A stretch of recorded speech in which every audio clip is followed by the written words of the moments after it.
Once, I believed my father knew everything about power. He had spent 30 years building one of the most respected financial firms in Chicago. People admired him. Employees feared him. Newspapers called him a genius.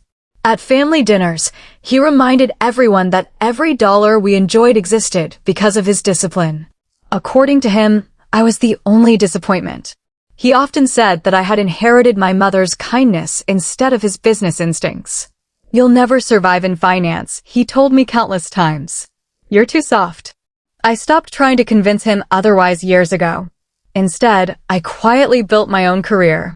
Not under his company. Not with his connections. Not with his money. Every promotion I earned came from long nights, impossible deadlines, and decisions nobody ever knew I had made. Even my closest friends didn't know the truth about what I owned. That Monday morning started like every other. I stopped at my neighborhood grocery store before work. Coffee, fresh fruit, bread, a few things for dinner. Nothing unusual. The cashier smiled while scanning everything. "That'll be $186.42. I tapped my card. Declined. I frowned. "Sorry," I said. "Try it again." She did. Declined. People behind me began shifting impatiently. My face burned. I opened my banking app. Every account showed the same message. Account frozen. Contact your financial institution.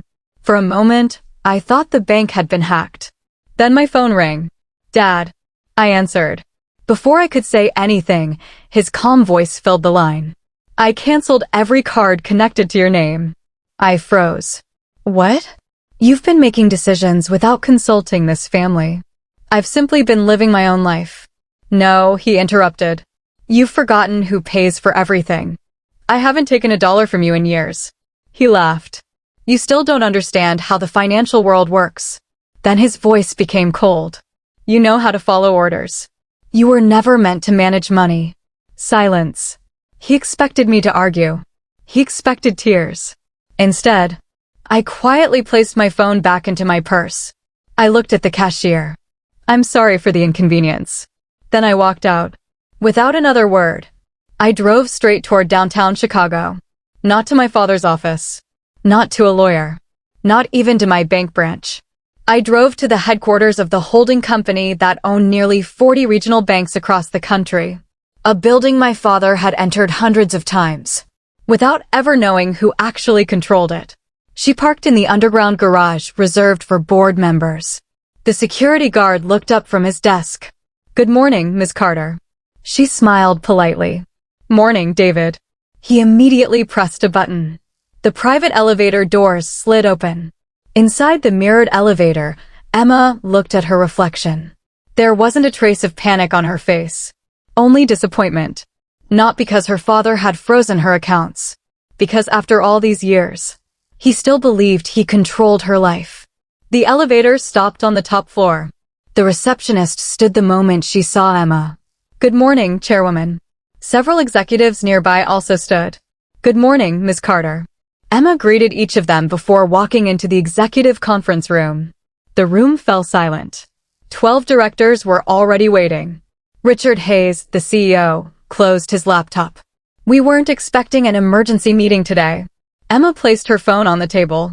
"My father just froze every personal account under my name." The directors exchanged confused looks. Richard frowned. "How?" "He convinced one of our subsidiary banks that he still had authority over an old family trust." Another director sighed. "I warned legal that those authorizations should have been removed years ago." Emma nodded. "They will be today." Richard leaned forward. "Would you like us to reverse everything immediately?" Emma smiled slightly. "No." The room became quiet. "No, I want him to believe he won." Several people exchanged curious glances. Emma continued calmly. "My father has spent his entire life believing money equals control." She looked around the table. "Today, he needs to learn that real control comes from responsibility." Richard understood immediately. "You want the board involved. I want everything done properly." Within minutes, the legal department joined the meeting. Every document connected to the old family trust appeared on the large screen. One by one, The lawyers explained how Emma had become the controlling shareholder of Carter Capital Holdings 6 years earlier. Not through inheritance. Not through gifts. She had quietly purchased shares whenever investors wanted to sell. She reinvested every bonus, every dividend, every profit. While her father was busy expanding his own company, Emma had slowly become the largest individual shareholder of the holding company that financed most of his business operations. He had never noticed. Not because the information was hidden, because he never imagined his daughter could outperform him. Richard looked across the table. If we revoke his special banking privileges today, he'll know. Emma nodded. So wait. Until when? My father has a meeting here at 2 o'clock. Several directors looked surprised. He's coming here? To negotiate a larger credit facility. The room suddenly understood. If everything happened during that meeting, he would discover the truth in front of every executive he wanted to impress. Emma stood. No humiliation. No insults. No revenge speeches. Richard smiled. You just want the facts. Exactly. Across the city, her father sat confidently in his corner office. His assistant entered. Sir, your daughter hasn't called back. He laughed. She will. Another assistant asked carefully. What if she doesn't? He smiled without looking up from his paperwork. She always comes back. He truly believed she couldn't survive a single day without him. At exactly 1:45 p.m., his black sedan stopped outside Carter Capital Holdings. He adjusted his tie, straightened his jacket, and walked inside with complete confidence. The receptionist smiled professionally. Good afternoon, Mr. Carter. He nodded proudly. I'm here to see Mr. Hayes. Of course. She pressed a button. The board is waiting. The board? He smiled to himself. Even better. He assumed they wanted his business. He had no idea. They were waiting for something entirely different. His polished shoes echoed across the marble floor as he stepped into the executive elevator. He checked his reflection in the mirror and smiled. Everything was going exactly as planned. His daughter had learned a lesson. She would call eventually. She always did. The elevator doors opened to the executive floor. Richard Hayes greeted him with a firm handshake. Good afternoon, Mr. Carter. It's good to see you again, Richard. The board is already assembled. He raised an eyebrow. The entire board? Richard nodded. They insisted. Mr. Carter couldn't hide his satisfaction. He assumed they were eager to approve his expansion proposal. As he entered the boardroom, nearly every seat was occupied. Senior executives, legal advisors, investment directors, outside attorneys. Everyone he expected. Except, there was one person sitting calmly at the head of the table. His daughter, Emma. He stopped walking. For a second, he wondered if he'd entered the wrong room. What are you doing here? Emma looked up from a folder. Good afternoon, Dad. His voice hardened. This is a private executive meeting. Richard quietly replied. It is. Mr. Carter looked confused. Then why is she sitting there? Nobody answered. He laughed awkwardly. Emma, this isn't the place for family arguments. She closed the folder. I agree. He turned toward Richard. Could someone explain what's happening? Richard gestured toward the empty chair. Please have a seat. Still confused, Mr. Carter sat down. He noticed something strange. Every executive around the table seemed unusually serious. No one looked at him the way they usually did. No warm smiles. No eager greetings. Just silence. Richard stood. Before discussing today's financing request, legal has asked us to address an important governance matter. Mr. Carter frowned. What governance matter? A senior attorney stood and placed several documents in front of everyone. Earlier this morning, we completed a review of all historical banking authorizations connected to the Carter Family Trust. Mr. Carter shrugged. Fine. The attorney continued. Our review confirmed that several permissions remained active despite expiring years ago. Mr. Carter interrupted. I've always had authority over those accounts. The attorney shook his head. You did. He emphasized the word. But not anymore. Mr. Carter's smile disappeared. What do you mean? Another document slid across the table. This morning you instructed one of our subsidiary banks to freeze Ms. Carter's personal accounts. Yes. You represented yourself as the controlling authority. I was. The attorney calmly answered. Our investigation confirms that statement was legally incorrect. Mr. Carter leaned forward. There must be some mistake. There isn't. The attorney opened another file. The controlling authority transferred 6 years ago. His confidence faded. Transferred? To whom? Nobody spoke. The attorney slowly turned toward Emma. To Chairwoman Emma Carter. The room became perfectly silent. Mr. Carter stared at his daughter, then laughed. This isn't funny. Richard spoke gently. It isn't a joke. Mr. Carter looked around the room. Tell them. No one moved. No one smiled. No one corrected the attorney. His breathing became uneven. He picked up the documents. Every page carried official signatures, board resolutions, shareholder records, independent audits. Everything was genuine. His hands trembled. How? Emma answered softly. One investment at a time. You never had that kind of money. I didn't. So where did it come from? My salary. My bonuses. My savings. My investments. She paused. And every opportunity you overlooked because you assumed I wasn't capable. For the first time in decades. Mr. Carter had no reply. The attorney continued. Based on today's findings, every restriction placed on Ms. Carter's accounts has already been reversed. Richard added. Additionally, the board has unanimously voted to suspend all special executive banking privileges previously granted to you until this matter is fully reviewed. Mr. Carter looked stunned. You can't do that. Emma met his eyes. I didn't ask them to punish you. I only asked them to follow the rules.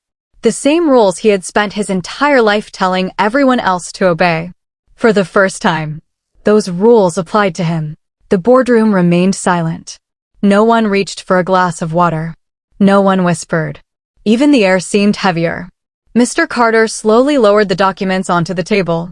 For the first time in his career, he wasn't the most powerful person in the room. His eyes never left Emma. You planned this. Emma calmly shook her head. No. You've been hiding this from me. I've been building it. There is a difference. He clenched his jaw. You wanted to embarrass me. If I wanted that, I would have called the press. The room grew even quieter. I didn't. I came here because you crossed a line. Mr. Carter stood abruptly. I am your father. Emma stood as well. And I have always respected that.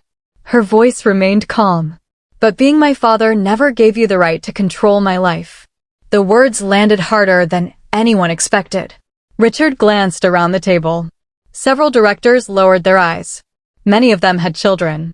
They understood exactly what Emma meant. Mr. Carter took a deep breath. You think money makes you powerful?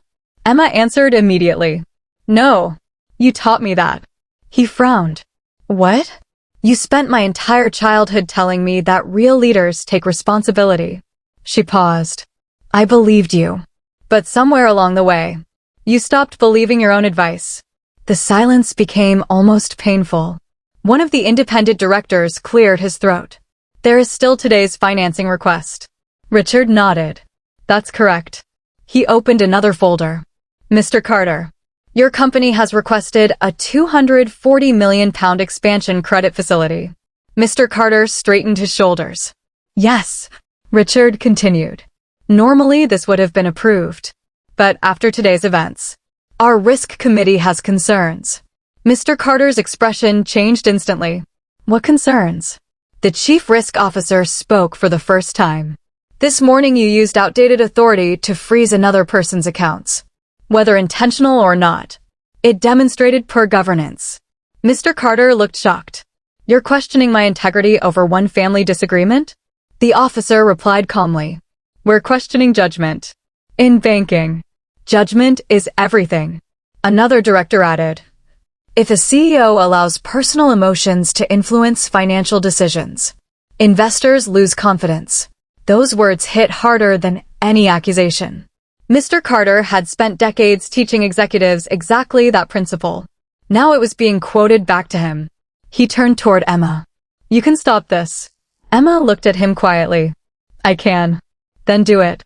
She didn't answer immediately. Instead, she opened the financing proposal herself. Page after page. She carefully reviewed every figure, every projection, every signature. Nearly 10 minutes passed. Nobody interrupted her. Finally, she closed the folder. I have one condition. Mr. Carter looked relieved. Anything. She looked directly into his eyes. You will never again use money to control another member of this family. He remained silent. You will never threaten your employees' families. Still silent. And you will publicly acknowledge that today's actions were wrong. His face hardened. In front of everyone? Yes. His pride battled with reality. For decades, people had apologized to him. He had almost never apologized to anyone. Richard quietly folded his hands. The decision is yours. If you decline, the board will vote based solely on today's governance findings. Mr. Carter looked around the room. No allies. No shortcuts. No influence. Just consequences. His shoulders slowly dropped. He looked older than he had that morning. Then, for the first time anyone in that room could remember, he turned toward his daughter. The word caught in his throat. He swallowed hard. I'm sorry. He looked directly at Emma. I thought controlling your finances would force you to come back. I convinced myself it was for your own good. I was wrong. I should never have treated my daughter like an employee. No one spoke. Emma studied his face. For the first time in years, she saw no arrogance, only regret. She gave a small nod. Thank you. Richard looked around the table. Chairwoman. Emma smiled softly. The financing request is approved. Several directors looked surprised. She continued. Not because he's my father. Because the business deserves the opportunity. And because leadership should leave room for people to become better. Even Mr. Carter looked stunned. He had expected punishment. Instead, he had been given something far more difficult to accept. Grace. As the meeting ended, he quietly picked up his briefcase. Before walking out, he stopped beside Emma. In a voice only she could hear, he whispered, I spent years trying to teach you how to succeed. A faint smile appeared on Emma's face. You did. You just never realized I was listening. He nodded slowly, then walked out of the boardroom a different man than the one who had entered. He didn't go back to his office. Instead, he sat alone in the back seat of his car while the driver waited for instructions. For nearly 20 minutes, he stared out the window without saying a word. His phone kept vibrating. Executives, partners, friends. He ignored every call. For the first time in decades, silence felt louder than success. Across town, Emma returned to her office. Richard knocked gently before entering. You surprised everyone today. Emma smiled faintly. I surprised myself. You could have destroyed him. I know. Why didn't you? She looked through the floor-to-ceiling windows overlooking the Chicago skyline. Because revenge ends the story. I wanted to change it. Richard nodded with respect. I think you did. Just then, Emma's assistant entered. Chairwoman, there's someone asking to see you. Who? Your father. Richard stood. I'll give you two some privacy. A moment later, Mr. Carter walked into the office. He wasn't wearing the confident smile that had followed him for most of his life. He looked human. He slowly placed a small leather folder on Emma's desk. What's this? I've been carrying it for years. She opened it. Inside was an old newspaper clipping. She immediately recognized it. It was from 15 years earlier. A local high school business competition. The headline read, Teen Entrepreneur Wins State Innovation Award. There was a photo of 17-year-old Emma holding a small trophy. She looked up in surprise. You kept this? He smiled sadly. Of course. You told everyone it was a childish competition. I lied. Emma frowned. Why? He took a long breath. Because I was afraid. She blinked. Afraid of what? He laughed quietly at himself. Your grandfather built the company. I spent my whole life trying to prove I deserved it. I believed strength meant never showing weakness. He looked down at his hands. Then you came along. You were smarter than I was at your age. You asked better questions. You saw opportunities one missed. Emma remained silent. I should have been proud. Instead, I became afraid that one day people would stop talking about Richard Carter and start talking about Emma Carter. The confession stunned her. For years she had believed he hated her success. Now she realized he had feared being replaced. Not because he didn't love her, because he never learned the difference between love and legacy. Tears filled his eyes. I spent years competing with my own daughter, and I almost lost her. Emma slowly closed the folder. You did lose me. His shoulders dropped. But she walked around the desk. That doesn't mean you can't earn your way back. For a second, neither of them moved. Then Mr. Carter quietly whispered, I don't deserve another chance. Emma answered softly, Neither did I when you froze my accounts. But I gave you one today. A tear rolled down his cheek. Without another word, he hugged his daughter. Not as a businessman. Not as a chairman. Simply, as a father. Weeks passed. The story of the board meeting never reached the media. Emma kept her promise. No reporters. No interviews. No headlines.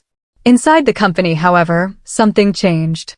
Employees noticed that Mr. Carter no longer interrupted junior staff. He started asking questions instead of giving orders. When interns presented ideas, he listened. When someone made a mistake, he coached them instead of humiliating them. People wondered what had happened.